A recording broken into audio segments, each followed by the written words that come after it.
Hey guys, welcome back. So I haven't brewed it all since I've been in Washington, but I am going to review a beer review. I actually intended to do 3 up here, and somehow when you're in the woods you kind of lose track of time. So I'm doing an amber ale review.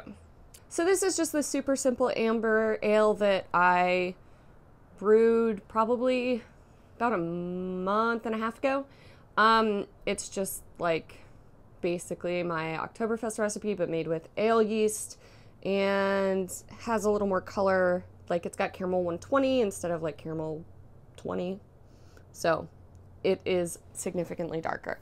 One thing that I found interesting when I was reading about amber ales is that the term amber ale and red are basically interchangeable. There's not much difference. I think once you get into the imperials, that's when you actually start speaking about reds, and typically I think reds are a little more hoppy. Well, this is one that I didn't undercarbonate for once, so we're gonna have to let that settle a bit. Well, it's got a nice, pretty thick cream colored head, almost verging on tan, and it actually has a really strong aroma. It's very much like the caramel 120 when you smell it. It's got a little bit of like astringency, I would say, almost on the verge of sour, but also very sweet. I would almost say this kind of has the sour quality of like a dark cherry almost. It's like a tart scent. I also get like plum in this, which is pretty typical, like when you're using any kind of dark malts. Like, plum is pretty much a go-to anytime a beer is sweet. The color, I don't know if you can see it, but it is like I would say like a burnt orange, very ruby red, but on the orange side of red for sure. It's opaque still. I don't know if this one's gonna clear out. I don't know why it's opaque. I don't think I find it. I may have, I think I put a Werflock tablet in. I'm literally only remembering this because I just edited the video for the brew day. So I'm like, oh, I don't know. I'm just repeating everything I said on the brewery video. This is my first beer of the day, so I feel like I'm getting used to beers because it tastes super hoppy, but I know it's not. It's definitely got a bitterness that I feel like it's pretty dry, and that's kind of where the bitterness is coming from. But it's making my mouth water. I think once I get more into it, it's going to present its sweetness. The hops are pretty nondescript. I use Galaxy and Citra, and I feel like I'm picking up more of the Galaxy. Galaxy's kind of got more of like an earthy bitterness over the Citra, which is kind of like more obviously citrus.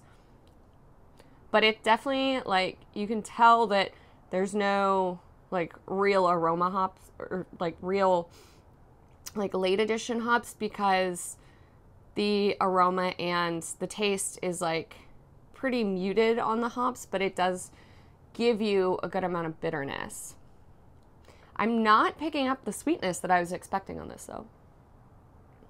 I think next time I would actually use less hops, because this is a little on the bitter side for me. It's not as sweet as I would like it. Ambers and browns are kind of classified in the same area, but browns use more roasted malts, where ambers use caramel malt, and you can definitely tell that this is not a brown. Well, not just because of the color, obviously, but they're like, I feel like caramel malts can give you a slight bit of astringency as well, though, despite not being roasted. But once you get into the caramel 120s, I mean, they've been cooked so long that like you kind of have to expect a little bit of astringency, and that's what I use to color this. So it makes sense that there would be like a little bit of that oversteeped tea quality, which is what I always think of when I think of astringency. The more I drink this, the more I like it. It's really like a light feeling and refreshing. It's a 6.5% amber, I believe. Should say on here. Nope, I didn't even write it. Cool. The funny thing about this beer is it actually finished fermenting in the can, which is why it was so carbonated in the beginning. I canned these after they had been fermenting for a week. They were under pressure, so technically they were finished, but I tasted them like as I was canning them, and holy mother of God, you didn't want to drink that. Oh my God, it was bad. But it just tastes like a mouthful of yeast, essentially. That's what young beers always taste like to me. So it's kind of interesting to have tried that and then try a canned beer a month later and get to see how it turned out. And I'm wondering if just the fact that there was still yeast in suspension in the can is why it's a little hazy now. And probably why it's a little bitter for me. I probably did not pour it as carefully as I should have. But I don't know, this beer finish is really clean, with just a touch of bitterness on your tongue, but it makes you want to come back and drink more. It's pretty dry in that regard, which is kind of cool. Well, I hope you guys like boring beers as much as I do, like amber ales and lagers. A lot of people think they're boring. I think they're wonderful.